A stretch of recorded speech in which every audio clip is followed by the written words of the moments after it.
Hello guys, welcome to my new video.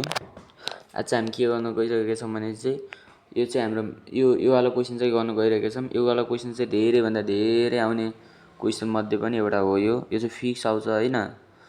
अनि question चाहिँ के रहेको छ भने चाहिँ mass of 17 chlorine power 35 is 34.9800 AMU। Calculate mass of defect, binding energy per न्युक्लियन।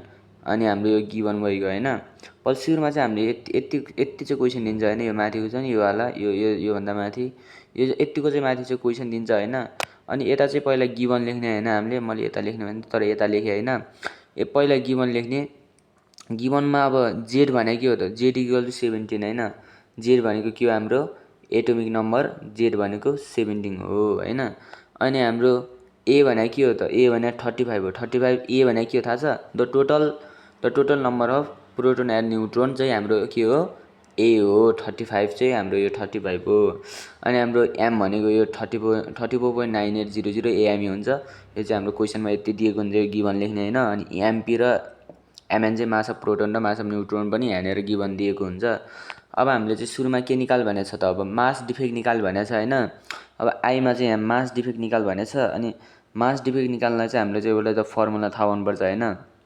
Delta m is equal to z mp plus A minus z mn minus m. यो चाहिँ याद गर्ने है। यो चाहिँ याद गर्ने। यो याद गरिसकेपछि ल एन्सर आयो भनौँ होइन। अब जेड भनेको 17 छ होइन। अनि यो गिभनदेखि यो भ्यालु पुटिङ एन्सर लुटिङ यस्तै हो। अनि जेड भनेको 17 इन्टु एमपी भनेको यो भइगयो प्लस ए भने 35 भइगयो माइनस जेड भने 17 भइगयो। अनि यो पनि त्यही हो। एमएन भने यही भइगयो माइनस एम भने यही भइगयो होइन। अब यति गिभन गरिसकेपछि हाम्रो यो आउँछ होइन। यो आउँछ मास डिफेक्ट चाहिँ एन्सर आयो। अनि अब चाहिँ हाम्रो आइआईमा बाइन्डिङ इनर्जी भनेछ। बाइन्डिङ इनर्जी निकाल्न चाहिँ हामीले चाहिँ डेल्टा एम इजिकल टु 931 एमइबी। यसलाई चाहिँ हामीले एमइबीमा लग्न पर्ने हुन्छ। त्यही भएर 931ले चाहिँ हामीले यसलाई मल्टिप्लाई गर्छौँ। यो माथि आइहाल्छ नि यो जुन, यसले चाहिँ यहाँ तल चाहिँ मल्टिप्लाई गरेर चाहिँ हाम्रो एमइबीमा निकाल्छ एमइबीलाई। अनि अर्को के भनेछ? बाइन्डिङ इनर्जी पर न्युक्लियन निकाल भनेछ होइन। यो निकाल भनिसकेको छ। अब बाइन्डिङ इनर्जी पर न्युक्लियनको पनि फर्मुला छ। बाइन्डिङ इनर्जीको यो बार छ is equal to binding energy upon A. Binding energy हाम्रो कति आएको थियो?